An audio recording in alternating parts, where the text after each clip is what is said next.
तो नमस्कार मेरे दर्शक बंधु, आप हमारे चैनल को यूं ही देखते रहें, अपना प्यार देते रहें। और आज हम पहुंच गए हैं राजधानी कोचिंग सेंटर और यहाँ के संस्थापक हैं राजेश सर। तो बहुत बहुत स्वागत है सर जी, हमारे आपका इस भी स्वागत। प्लेटफॉर्म पे सर। बहुत बहुत धन्यवाद।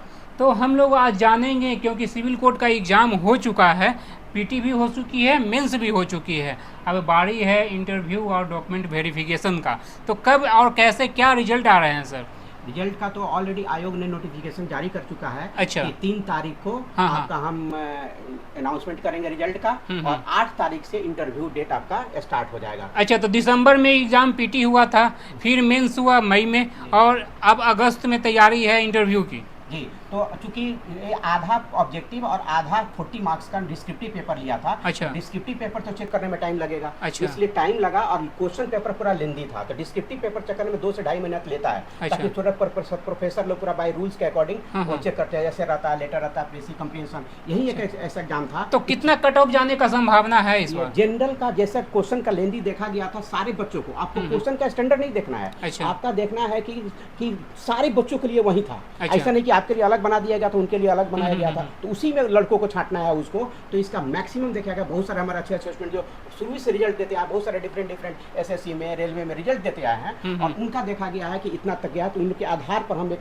आकलन तैयार किए, एक कट ऑफ, कि जनरल का 50 से ऊपर नहीं जाएगा। अच्छा। अगर उससे नीचे वाले कैटेगरी और सब कैटेगरी 3-4 हाँ। नंबर अपना ओबीसी के लिए क्या जा रहा है? 4 नंबर 5 में नीचे कर लें, उसी तरफ नीचे घटाते चलने वाले। एससी एसटी कैटेगरी में क्या आने वाला है? बस जस्ट वो तो क्वालिफाई मार्क्स रहेगा। अच्छा। 36 से 40 के बीच में रहेंगे तो उनके एससी एसटी का रिजल्ट आ जाएगा। एससी एसटी का रिजल्ट आ हो जाएगा। जाने वाला है। और गर्ल्स का तो एकदम सोच लीजिए बाउंड्री लाइन हुआ है। अच्छा। बाउंड्री लाइन जो है 30 से, अगर उसका कैंडिडेट नहीं मिल पाया है उसको, अच्छा, लेकिन अच्छा। इसलिए उस 2 गुना और 3 गुना में फंसा हुआ है। अच्छा। तो आयोग तो नोटिफिकेशन में जारी किया था कि जब हमको 3 टाइम्स रिजल्ट देना है, कि बच्चे बहुत सारे जो है वो मिसगाइड हुए और इससे लेटर लिख नहीं पाए ठीक से। अच्छा, तो ये डिस्क्रिप्शन का काफ़ी अच्छा तैयारी करवाते हैं, डिस्क्रिप्टिव का। हाँ, तो यहाँ तो हम लोग पूरे इंडिया में फेमस है हाँ, कि हाँ। डिस्क्रिप्टिव यहाँ सबसे, डिस्क्रिप्टिव का मतलब ही तो है राजधानी कोचिंग सेंटर। आप अच्छा। कहीं भी बात कर लीजिएगा तो सीधे बोलेगा डिस्क्रिप्टिव। अगर पढ़ाई होती है बाई टेक्निकली, तो जो हमारे यहाँ डिस्क्रिप्टिव इंग्लिश और हिंदी पढ़ाते हैं सर, वो प्रोफेसर हैं। और सोचो 20 साल 25 साल से मेरे यहाँ पढ़ा, जो एसएससी चलता था 97 से अच्छा। जो 2010 तक चला जो डिस्क्रिप्टिव, उस समय से हमारे यहाँ पढ़ा रहे हैं। तो खाली काफ़ी तजुर्बा है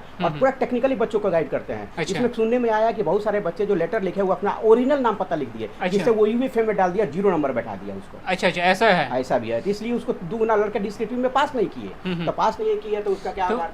अगर अनएक्सपीरियंस्ड है, जहाँ पे अगर जिन टीचर के पास से इसका ज्ञान नहीं है, जानते नहीं हैं, अगर आप वहाँ जाते हैं तो डिस्क्रिप्टिव का तैयारी में बहुत टफनेस माना जा रहा है। ऐसा नहीं कि केवल ऐसे लिख देना है, लेटर देना, बहुत सारे चीज उसमें जो पैरामीटर है उसको फॉलो करना चाहिए। फॉलो करना रहता है। ऐसा नहीं कि कल लेटर लिख देना है, फॉलो कहाँ फुल स्टॉप देना है, कहाँ कॉमा देना है, कहाँ आपको प्रॉपर एड्रेस करना है, किस कंडीशन में नाम नहीं लिखना है, एक काल्पनिक नाम लिखा जाता है। अच्छा। वो सब बताया जाता है। अच्छा अच्छा, तो आप जो यहाँ पे जो अभी इसके बाद तो इंटरव्यू का है, तो इंटरव्यू का तैयारी आप लोग करवाइएगा। जी, तो इंटरव्यू तो ऑलरेडी हमारे यहाँ कल से बैच स्टार्ट हो चुका है। अच्छा। हम बच्चों को बोल चुके हैं एकदम कि अगर आपका इसके दायरा में है, 50 प्लस में है, तो आप कर सकते हैं। क्योंकि डिस्क्रिप्टिव में ऑब्जेक्टिव तो क्लियर है कि इतना बनाए हमारा सही हो गया। अच्छा। बट डिस्क्रिप्टिव में कोई कह नहीं सकता है कि मेरा 50% है। लेकिन आयोग को एक मान के चल रहे हैं हम लोग कि 50% से ज़्यादा, 50 से 55% ही देता है वो डिस्क्रिप्टिव। पिछला रिकॉर्ड देखा गया कोर्ट रीडर में, स्टेनोग्राफर में और पटना हाई कोर्ट में, हाँ, कि हाँ। वो डिस्क्रिप्टिव पेपर में 50 से 55% मार्क्स ही देता है बच्चों को। अच्छा। तो अगर 40 नंबर बच्चा कोई अटेम्प्ट कर लिया तो हम लोग 20 उसको कंसीडर कर रहे हैं। तो 20 नंबर उसके आधार पर जोड़ करके जिस लड़का का अगर 50 प्लस है तो वो इंटरव्यू की तैयारी कर सकता है। क्योंकि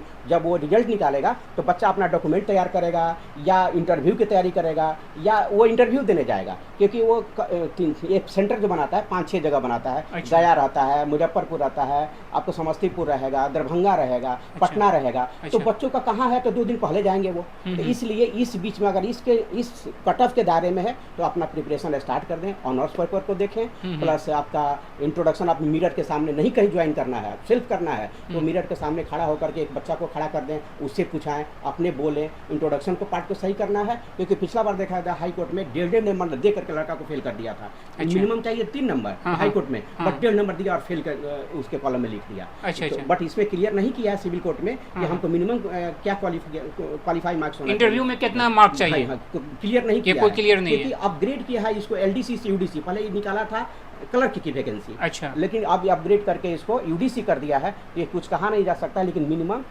ये इसमें क्लियर नहीं किया है कि मिनिमम 3 मार्क्स चाहिए या नहीं चाहिए। अच्छा। 10 मार्क्स में, लेकिन पटना हाई कोर्ट में क्लियर किया हुआ था कि मिनिमम आपका क्वालिफाइंग मार्क्स 3 मार्क्स चाहिए, 3 मार्क्स इसलिए चाहिए। उसमें डेढ़ नंबर, एक नंबर बच्चों को देख करके फेल कर दिया था। अच्छा, तो इसको देकर रफा दफा कर दिया जाता है, कहानी को आप जानते ही होंगे।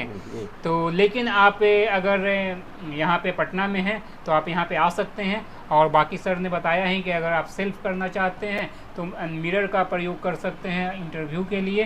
तो यह जानकारी रही हमारी बिहार कोर्ट सिविल कोर्ट के बारे में।